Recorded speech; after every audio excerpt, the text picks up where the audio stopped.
Hi, everybody. Thanks for tuning in to the Coaching Call podcast. On this podcast, we'll cover various types of coaching by trainers in sports, martial arts, fitness, and business. We'll discuss each coach's methods to getting the most out of their respective athletes or clients and how they attempt to change the platform in which they coach. Join us on a fun adventure as we discuss unique coaching styles. Coaching is a universal part of how we get others to get something done. Join your host, Rafael, and his guests on this unique journey in coaching. Hi, I'm Sifu Rafael, and this is the Coaching Call podcast. If you enjoy this episode, please subscribe and leave a review. This episode was made possible by listeners like you. Camilla, thank you so much for being on Coaching Call. How are you this day? I'm doing amazing, Sifu Rafael, and I'm super excited for this conversation. You and I both. I'm so happy that we are both here. And thank you. So we can let our audience know where you're joining us from. Where are you joining us from? I'm joining from Copenhagen, Denmark. Oh, love it, love it, love it. And so we're worlds apart, but yet we're here together. So I'm happy for that. So true. So the way I love doing this show is getting to know you. So we're going to go from your childhood. Where were you born and who influenced you before you became a teenager? So I'm born in Denmark, just outside Copenhagen city. And my mom and dad obviously influenced me, and as well as my grandmothers. Yeah, different ways. My grandmother, my mom's mother died when I was 18, and I enjoyed having company of my dad's mom till I was mid-20s. So probably she had more of an influence. Tell me about her a little bit. She grown up in the First World War. So there was a lot of saving, but she was also always very nicely dressed. She had fine manners, high level of integrity, and I learned so much about hygiene and how to present yourself when you wake up in the morning. That comes from my grandma. Oh, very nice, very nice. And so you said that your parents were a big influence on you. Which one was more of an influence, your mom or your dad? Ooh, I knew, and I loved why we're here. So two different profiles. My dad and just passed away, was a professional musician. So he learned me to enjoy the music. He was the one that was super, super calm when the storm came. And he was the one who always trusted me. So he was the role model, always to find inner peace, always trust yourself. I better knew. Right. My mom is a psychiatrist by training.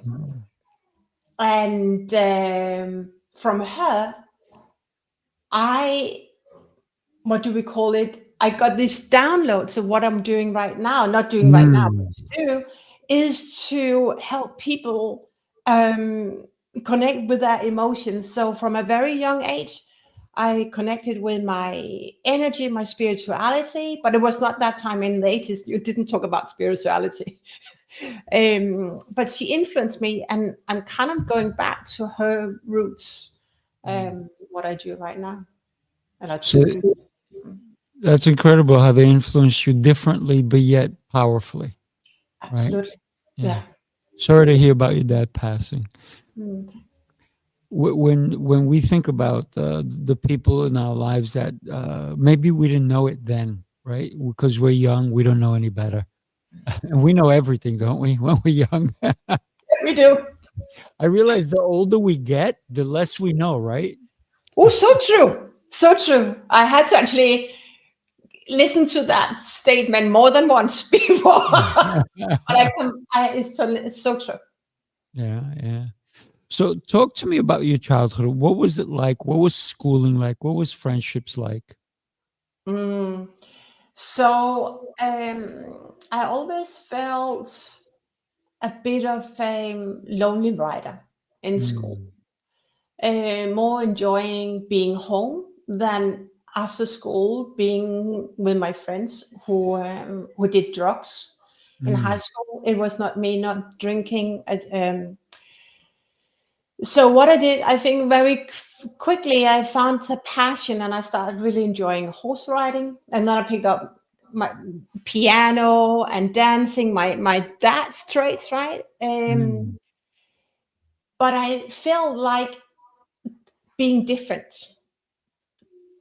And I think that also impacted me because now we know that it impacted my subconsciousness, right? So I also felt different and kind of there was a rebel who just wanted to explore life, but also wanted to prove that I'm good enough. Maybe we're going into that later. Yeah. And there was a conversation or a feedback from a history teacher in eighth grade that said, who said that I was not made to study abroad. And I just told myself, you're gonna prove him wrong. And I did so much. I was so committed to study that I proved him wrong. And I think that was the turning point of being so committed to going after what I really, really wanted. Isn't it interesting when someone doesn't believe in you, they force you to become a better person? They force you to do something that maybe you didn't want to do. And there's a reason that person came into your life, right? Now we know, right? Kabbalah, we know that's the soul right here. Yeah. That's true. Eighth grade, huh? So you made a commitment to yourself to be better, to know more, right? To prove him wrong. Because I so much that maybe I was 15 or so. I wanted to study abroad. I already knew at that point in time, Sifu Rafael, that I didn't want to go the normal way. I wanted to do something differently. I didn't know what different was. I just knew I was never going to find myself competing with all these people for the same jobs. Never, ever would I end up in competing with my colleagues and peers. That was not me. So I just knew I had to do something very different. So he was the one that catapulted my journey. So when you realized you didn't want to compete with other people because you're unique, what did you find that helped you become unique? That's a really good and broad, deep question. What helped me define what made me unique? Mm, Could you elaborate on that? Because I can go in so many different perspectives and angles from here. Where do you want to go? So when you talk about that you didn't want to compete with other people because you're different. You Yeah. you wanted more. You wanted different. You didn't want the same status quo. No. So how did you redefine yourself Mm, in order I, to become that person that doesn't have to compete with their peers? I love it. That's such a powerful question. That's the reason why we're here, right? Because at the same time, we're also learning and reflecting. Mhm. In hindsight, I said, what do I really enjoy doing? Is that just so deep, powerful? I didn't even know at that point in time. I enjoyed trade, business, and I enjoyed language. So I said, okay, I want to study abroad. So I found a university in Denmark where I could go abroad, and I found trainings and opportunities, internships that would take me abroad. Mm. That's how I did it. I didn't know at that point in time that was my purpose, but I just knew that I get to learn something that is really very close to my heart and that I enjoy doing. Mm. And so when you went abroad, what was it that really inspired you to continue with your studies, with learning even more? Mm. Oh, that's good and so relevant. So in Denmark, I can always when we were in business schools, there was these boring case studies, and I couldn't relate to that. Right? Right, right. That was the fact. It was that I couldn't. It was not in what context was this all about? Studying in UK, it was real. Like go read the FT Financial Times. What is happening, and use that as your case study for your assignment. Mm. And I really enjoyed that so much more than an assignment I couldn't relate to at all. Right. And that way of thinking, as well as playing with the English language, and I discovered that the English way of living behavior was really part of me. So I just chose to do more of that. So I enrolled in an MBA, and then that MBA got me also to Germany.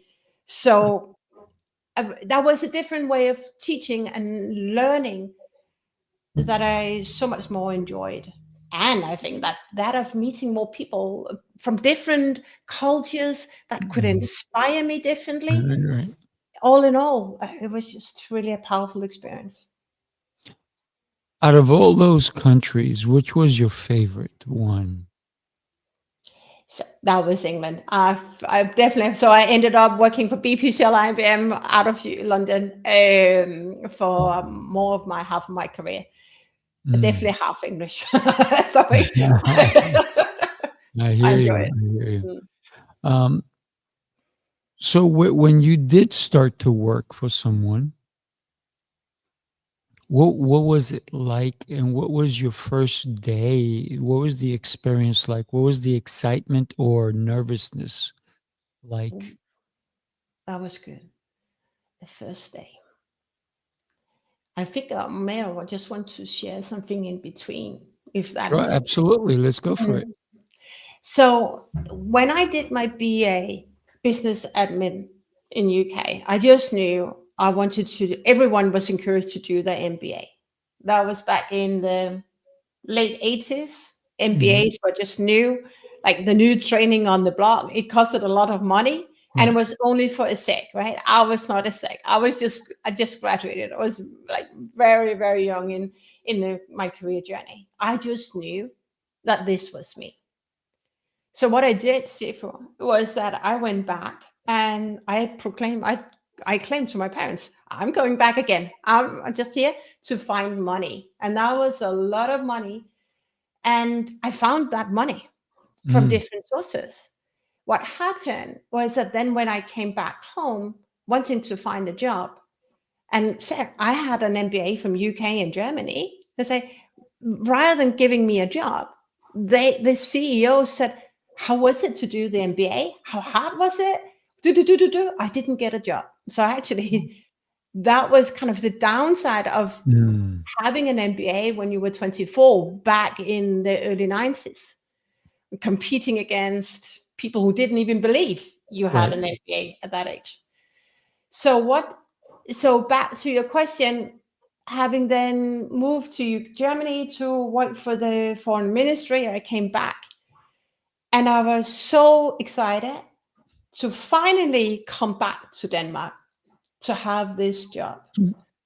And I was nervous, but I was super proud to have landed this first, I think it was marketing assistant job.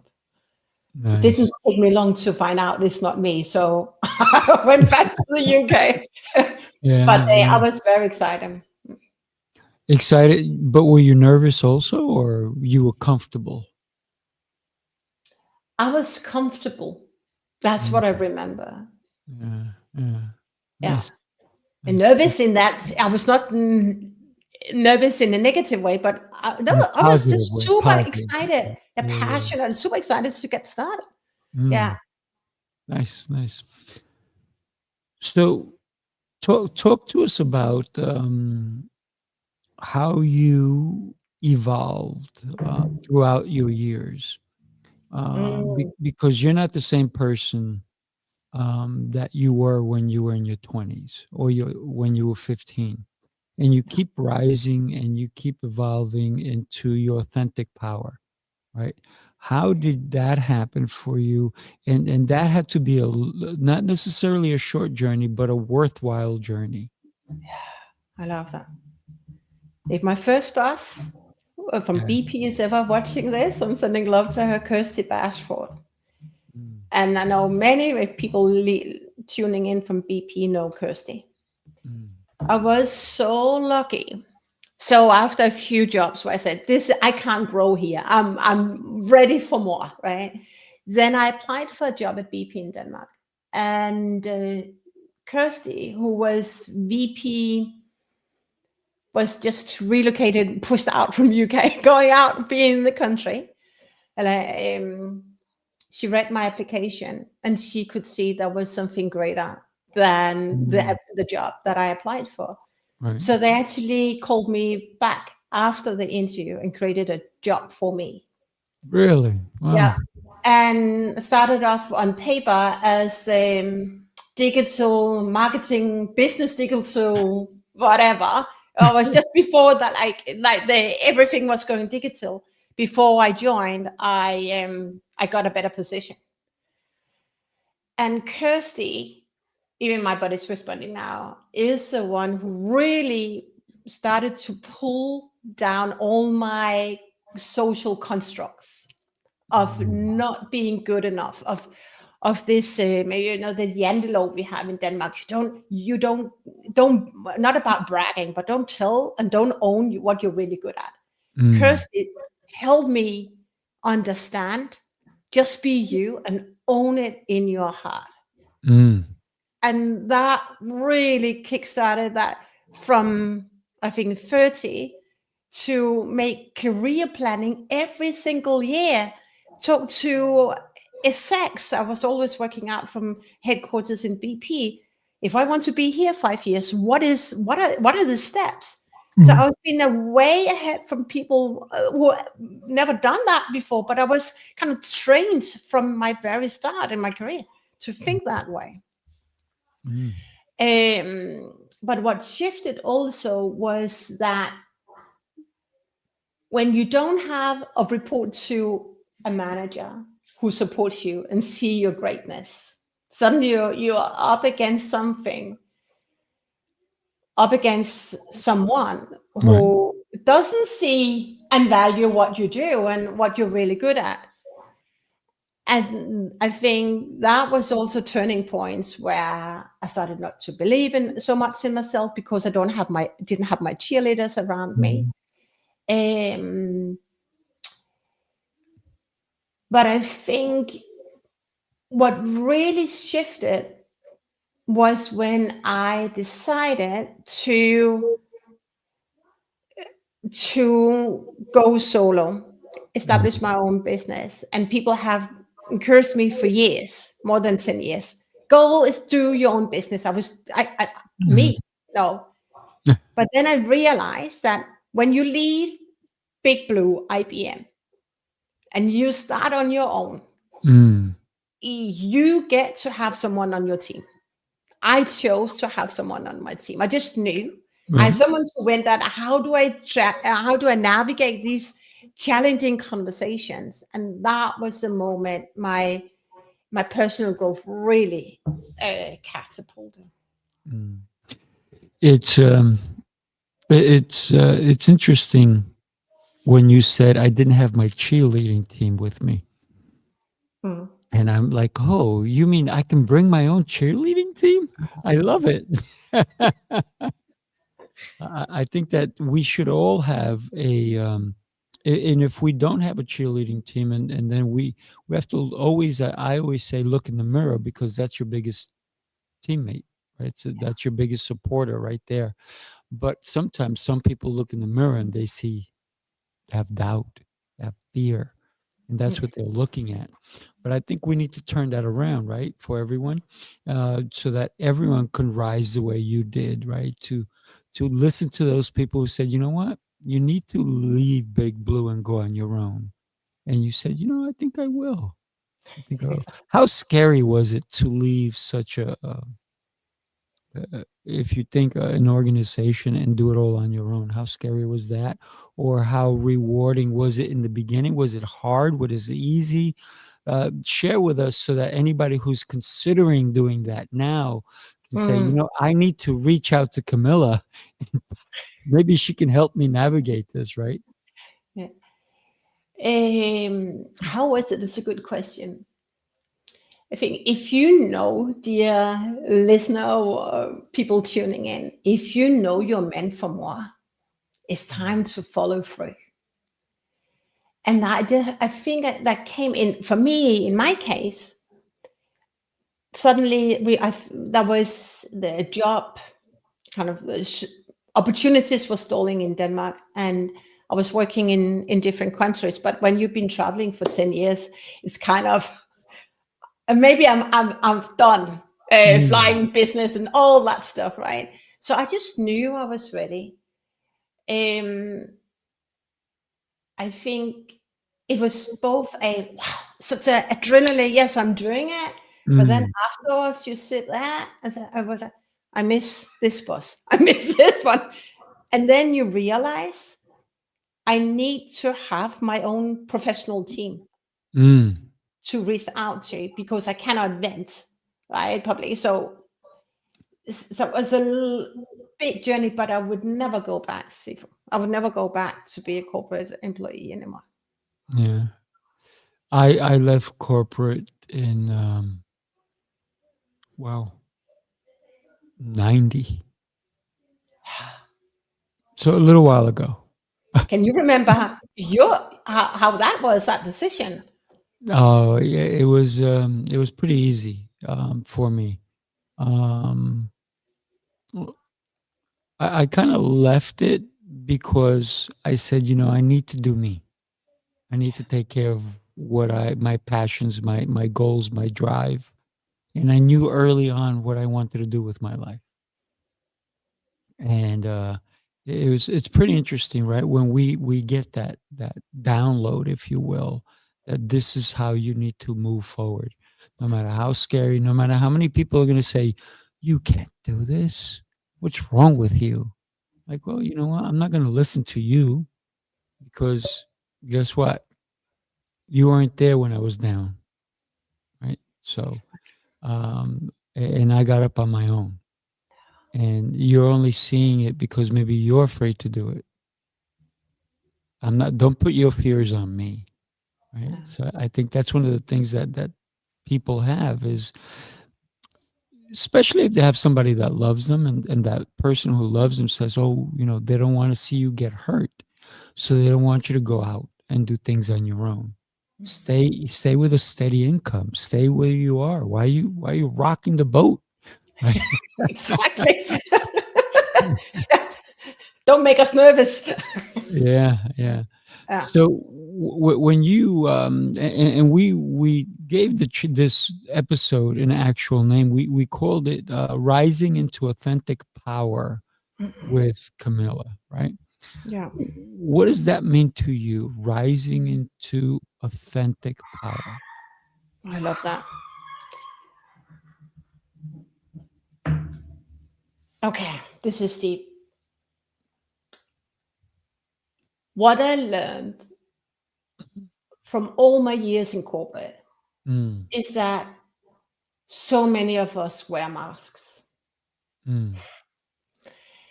And sometimes I found myself dimming my light because I was afraid of people who played with power the wrong way. Bigger egos, and now we know that they are just they're afraid of losing control, but I didn't have that insight. But I knew I was not showing up as I could. I was not able to guide the way I could, because out of fear, conforming, okay, then we do that. That means also for me, I was not authentic. And not being authentic at work and having to perform to be liked is draining. So when we talked before this conversation, rising into authenticity, of being authentic, is to learn to be in the room to serve other people. And I was training a client yesterday on it. It's like, okay, you get to learn to ask questions because you want to set the other person up for success. That question may be, and my body's responding now, so uncomfortable. But if you don't ask that question, that could be just the question that could unlock everything. You're not serving as you could. And I was there when I was trained to become a better leader, a better coach. I wanted to serve, which means that I have to be truly authentic and love what I do. And I keep rising into being an authentic personal leader because I want to serve. Thank you for that, and that's so powerful. Talk to us about your healing from psychological abuse. How did you even begin that process? Because it's not an easy process for some people to do. No, You did thank it. you. And I even wrote a post on LinkedIn today about this. I'm very vulnerable, but I've been asked from my mentors to bring more of me into the play because most of my clients can relate to my story. Right. This is so vulnerable to share. I get to share, right? But also want to share. When I started my solopreneur journey, I was still in that relationship, playing as everything is fine, right? Then I had some mentors on, and having worked together for about a year, there was something she couldn't crack because I kept saying, Sifu Rafael, everything is fine at home. Everything is fine at home. And she said, Camilla, there's something I don't understand. What is really going on?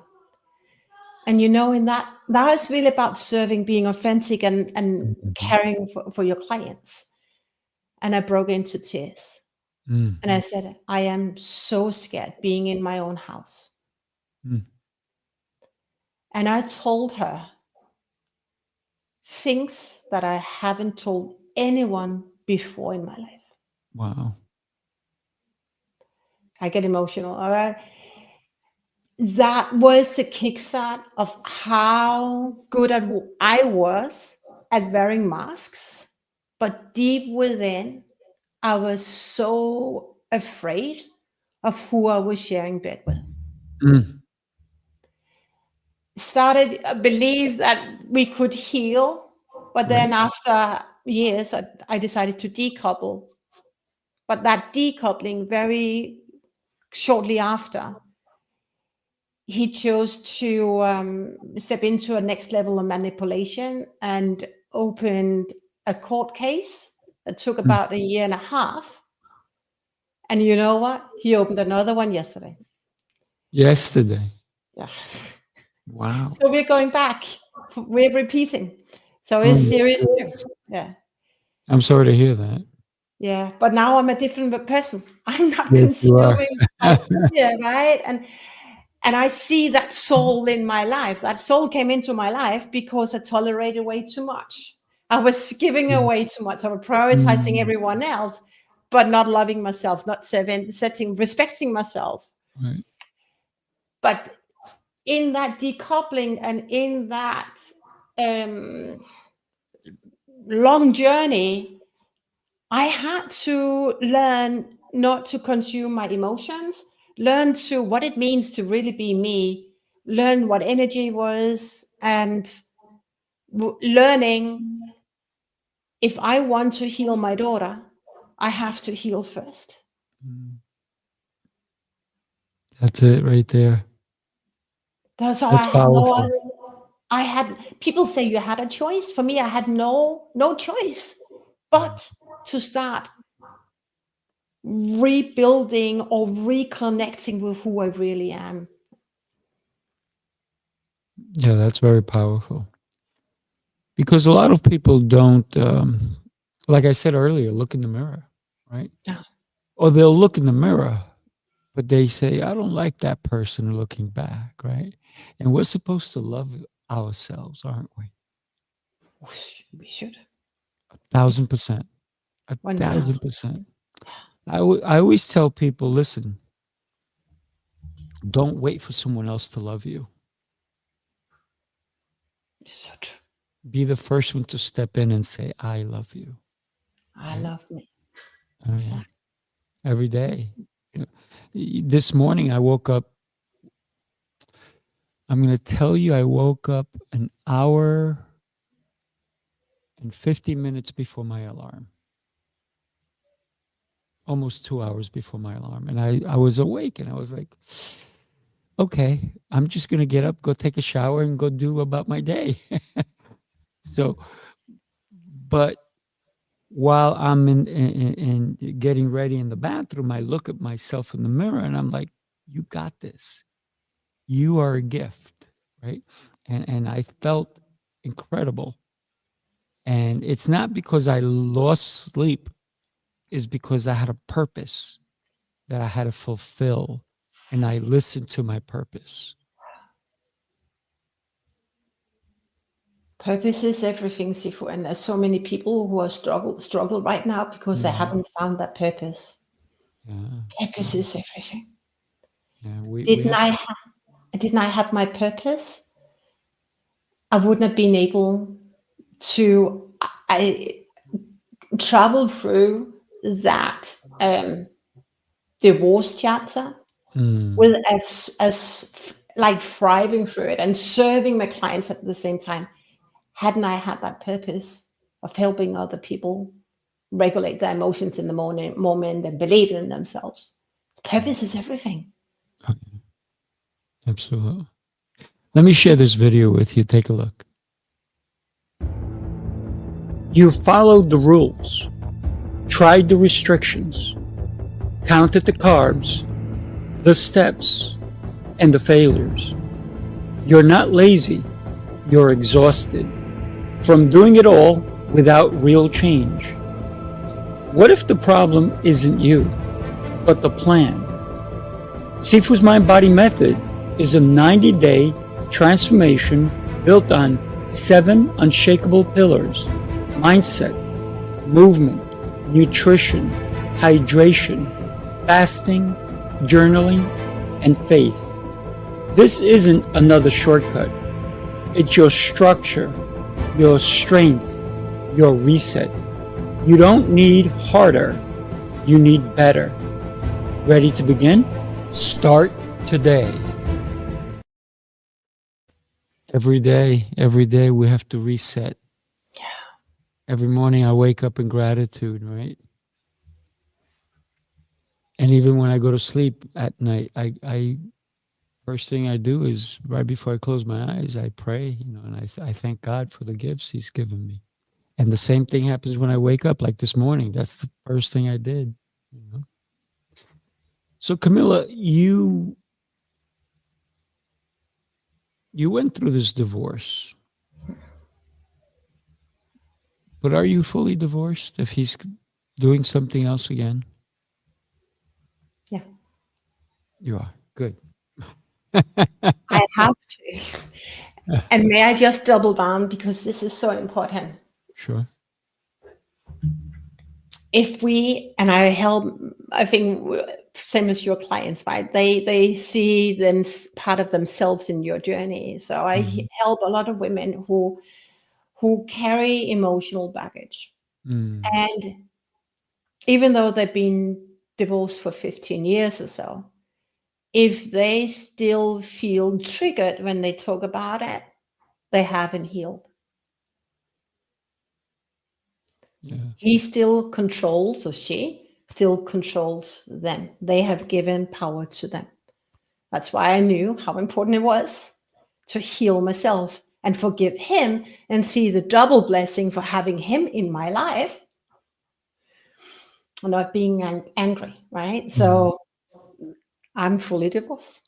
I love that. I love that because when we use anger, when we use fear, we're giving away our power, and we don't want to be weak in any sense of the word, right? And so I love that you help women who may have struggled either in the past or are currently struggling to find their authentic power? What's one of the first things that you walk into maybe a person you just met and they start telling you how they need your help? What's one of the first things that you want to kind of, besides a hug, right? Yeah. What's one of the first things that you want them to start to understand about, or what they maybe went through or are going through? Mm. So there's many different like angles into this conversation. That's what I'm about, all different angles, you know. It is. And so that's one very important thing, is that people say they're broken. They're not broken. They are absolutely fine. They are enough. That's loving yourself. That's so important to understand. It's also important to understand that if, and that's why people come in, right? They are triggered to, and oftentimes it's not maybe the first thing that we talk about, the divorce. It's people come in because they want to be a better trusted advisor, and I pick it up in the language, and they feel blamed by the CEO, or they're not seen, and then say, "Tell me about your childhood. How was your relationship with your mom? How was your relationship with your dad?" And then we dive into, they were not seen, they were not respected. Maybe the mom. So they've been carrying wounds for years. Right. And so when the CEO may say something, maybe that CEO reminds them of their ex. So that's just a few different perspectives that we may very quickly dive into, because what I say to every client, I trust you. And if you trust me back, we can go really deep in less than 15 minutes. And it happens. It's trust is such an easy thing to get rid of and a hard thing to claim. Double down. Yeah. Sometimes we have to double down to get the trust, right?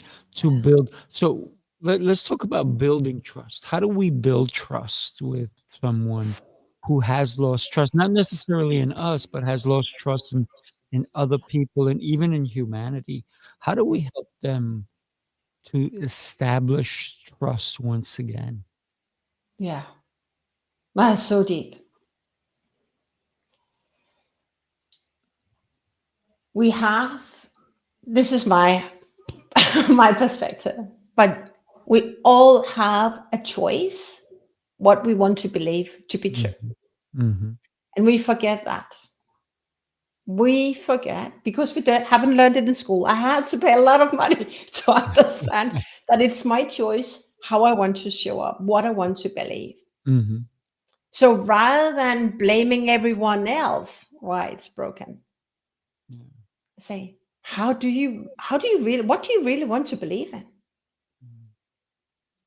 Who do you want to be in that room? I had a conversation with a new client yesterday, and I could very quickly pick up that she didn't believe in herself.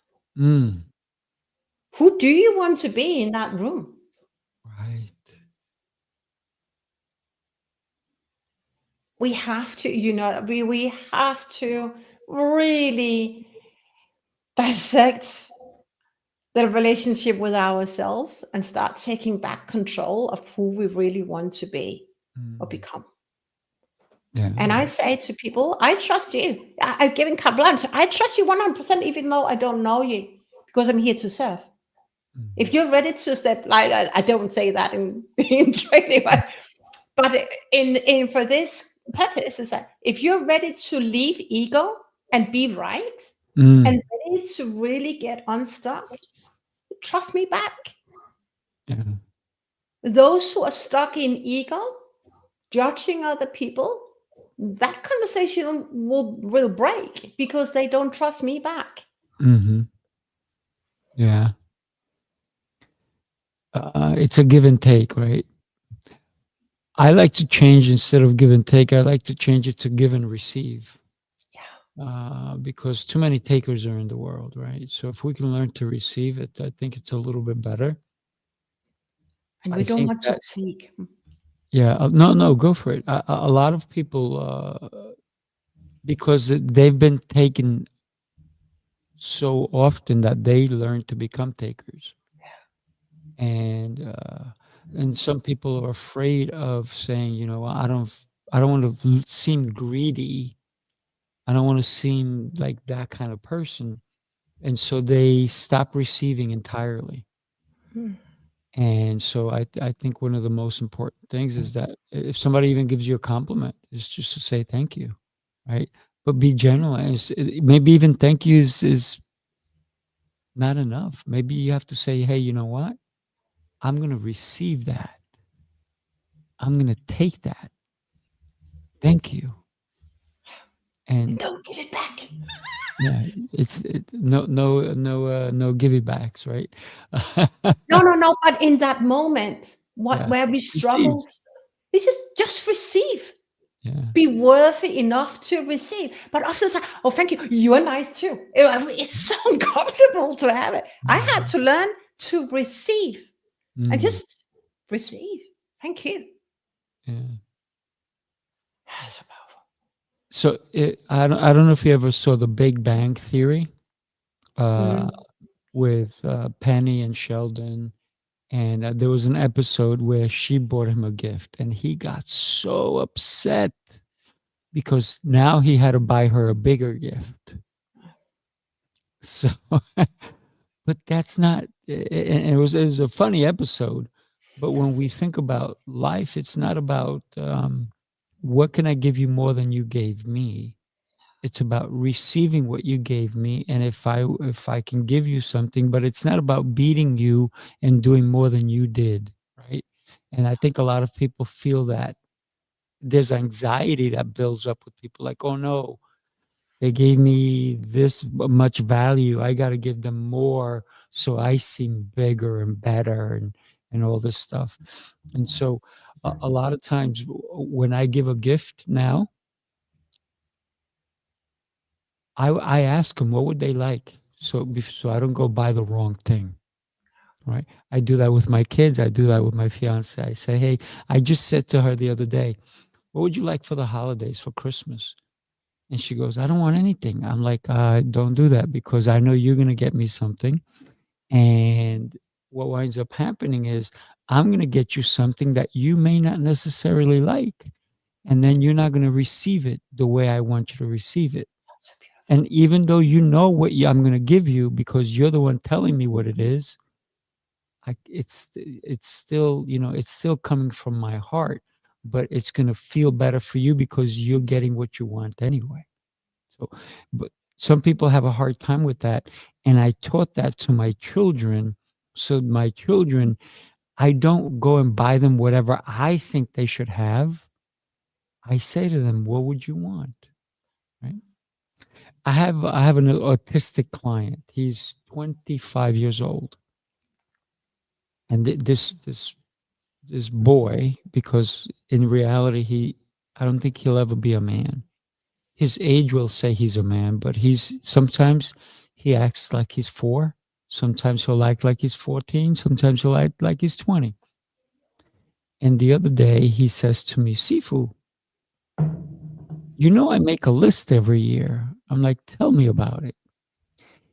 And he goes, oh, I make this. He goes, what do you celebrate? I said, I celebrate Christmas. He goes, I celebrate Hanukkah. I said, I know you do. He goes, but I make a list and I share it with my mom. And then she puts it up in this thing. And I said, that's pretty cool. He goes, you want me to show you the list? He goes, every year I make it bigger and bigger and bigger and bigger. And he showed me last year's list. It was bigger than Santa Claus's, right? It was so cute. This list of all, and I started looking at it. It's all this stuff, all this stuff. And I said, so how much of it did you get? He goes, I said, did you get it all? He goes, no. only some things. I said, but were you happy? He said, yeah. I said, okay, great. And so he goes, let me show you the list for this year. And this year's list was maybe 30 items instead of 3,000 items. Oh, And really? I said, how come your list is so small this year? He goes, because I don't know what I want. I said, okay. I said, but Hanukkah's is not next week. It's not tomorrow. You still have time. He goes, oh, I know. I'm going to keep building my list. So it's cute when someone is so innocent, like he is so innocent that he wants things. But then also when he doesn't get certain things, he gets angry because he doesn't understand the concepts, right? But so every time I've ever seen him angry, I ask him, why is he so angry? And he goes, because nobody wants to treat me the right way. And I'm like, well, let me ask you a question. Are you treating them the right way? It's not about that. I'm like, oh, yes, it is. It is. So thank you for sharing, the fact that you are helping so many women understand that their value is so much more than they even imagined, right? Talk to us more about why you have this passion to help other people.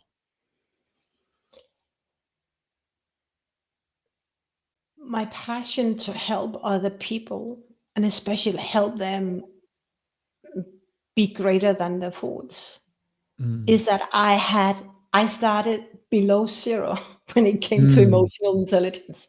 I did not know what emotional intelligence was. I had to learn it the hard way.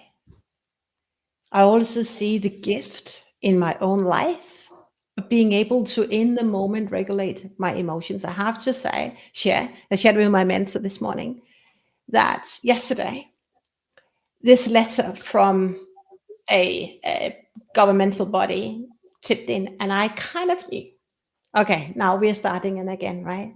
So here's what I did, Sifu, because my passion is to help other people and women be emotional, strong, resilient, also in room with toxic people, because we can read them. We don't have to dim our light. There's a reason why they're there. So what I did, it was a make and break, but I wanted to prove to myself how resilient I've become. I read that letter 5 minutes before I went into a gig I wanted to land. I landed this new gig with flow. Closing the loop, that when you can, don't give meaning to anything that doesn't set you up for success. We come a long way. Right. And schools don't teach us emotional intelligence. Business schools don't teach us emotional intelligence. Companies don't do it because most people in corporation haven't yet started the personal development journey. So I'm so passionate to help those who are ready to build a greater life, teach them what emotional intelligence is all about, so they can create more success without working harder, and be seen as that trusted advisor and find the true calling in life. That's the reason why I'm doing this, because I'm a living proof. I love it. I love it. I want to share one more thing, and then I want to come into why you're the founder of Authentic Leadership Movement. Let me share one more video with you. Take a look. The city never sleeps, and neither do the dreamers who build its pulse. From every corner of the globe they come. Visionaries, creators, leaders, each carrying a spark ready to ignite the world. This is not an event, it's a revolution of rhythm and reason. A symphony of minds, a movement of momentum. Sifu Rafael, Lancelot,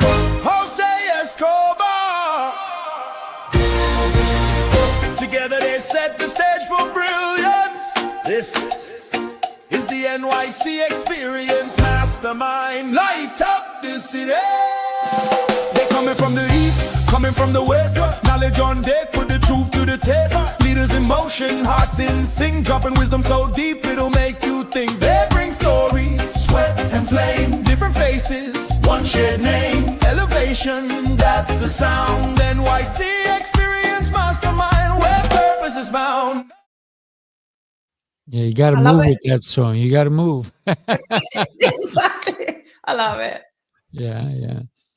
So, authentic leadership movement. Talk to us about that, because I think that that's what the New York City experience is about. We bring all these incredible leaders together, and so we learn to collaborate, we network, we continue to focus and grow and help one another. And that's why I created the New York City mastermind experience. And when I created it, and I said, as a leader, I don't want to do it by myself. So I brought Lancelot as a partner, and then I brought Jose as a partner. And the three of us are creating this thing because I think it becomes a mastermind when it's not just one person thinking all these things through, but it's everybody collaborating, right? So I think that's why we're doing this leadership journey, if you will. And it's so beautiful. And there was so much in that video that resonated about resolution or a revolution. Mm. And supporting your amazing mastermind coming up in a couple of days. And just wish that I lived in US, like in US. Don't worry, we're coming to Ireland. You're going to come to that one. Yeah. But for me, going actually back to where we started about from a very young age about picking up on energy. Mm. What it means to me, what it means to be authentic is to see people as people are. We are often put people in boxes. And the more I dive into myself, the deeper relationship I build, the more interesting it is why people go with disc, because people love boxes. Yeah. But I don't believe that is the right way to see people. Mm-hmm. We are all souls. And what I teach and train my clients is see the soul behind the name, behind the title.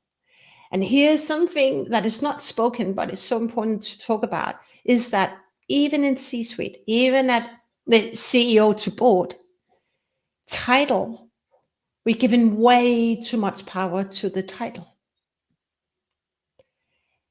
So the reason why I created the authentic leadership movement is to just allow yourself to be you in that conversation and see the soul behind the title.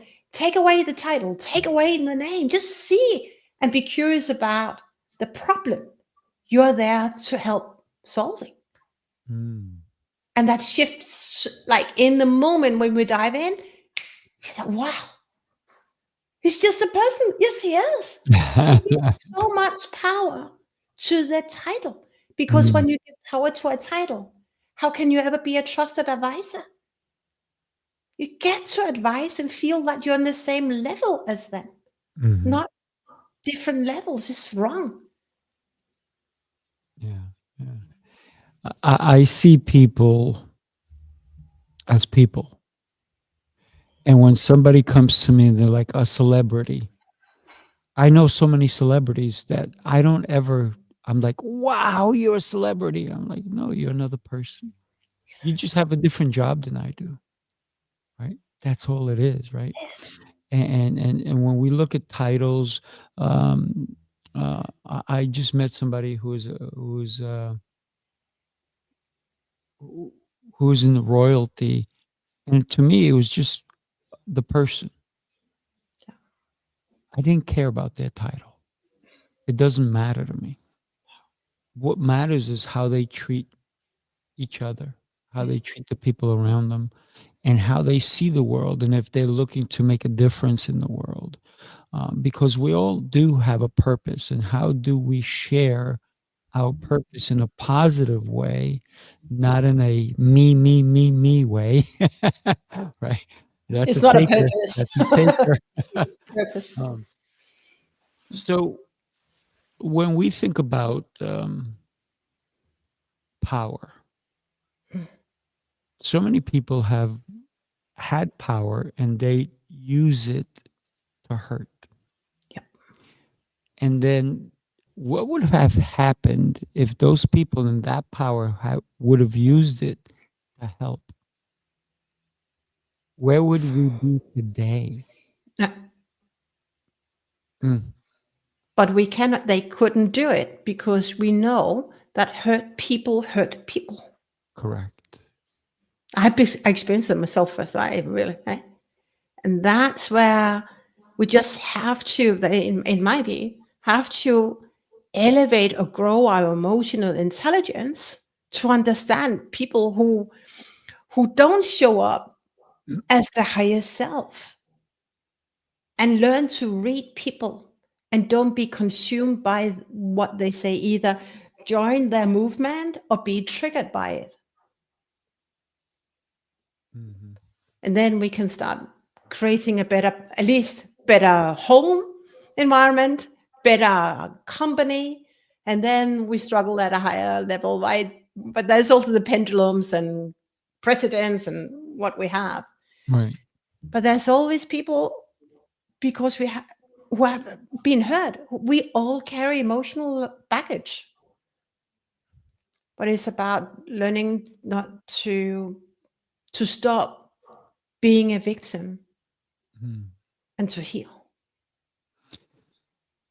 Camilla, you talked earlier and you just said baggage, and it made me think that you flew all over for business.